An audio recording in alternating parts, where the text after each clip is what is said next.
बातमी आहे पावसासंदर्भात। पुण्यामध्ये पावसाने आता विश्रांती घेतलेली आहे। खडकवासल्यातून आता पाण्याचा विसर्ग हा कमी करण्यात आलेला आहे।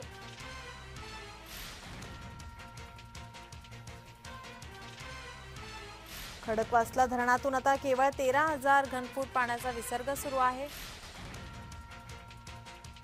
भाजपा नेते चंद्रकांत पाटील यांच्याकडून पाहणी करण्यात आली। गुरुवारी पुण्यामध्ये मुसळधार असा पाऊस झाला आणि त्यामुळे पूरस्थिती निर्माण झाली होती। आता सध्या पाणी हे ओसरताना पाहायला मिळते।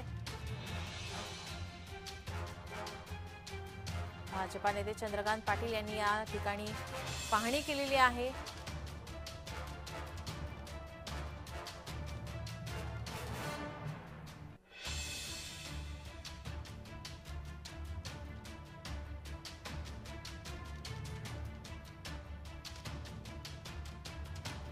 पुण्यामध्ये पूरस्थिती निर्माण झाली होती। आता या ठिकाणी खडकवासलामधून आता पाण्याचा विसर्ग हा कमी करण्यात आलेला आहे।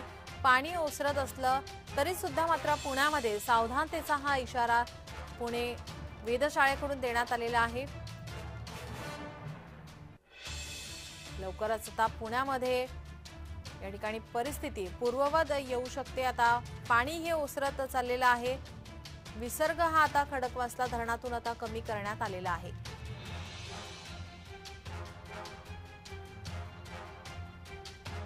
मुंबईतल्या आणि परिसरातल्या काही ठिकाणच्या पिण्याच्या पाण्याच्या 4 महिन्याच्या व्यवस्था एका दिवसाच्या पावसाने झाल्या। याला म्हणतात असाधारण पाऊस पडणं। आता असाधारण पाऊस जो पडतो तो धरण क्षेत्रात जास्त पडतो।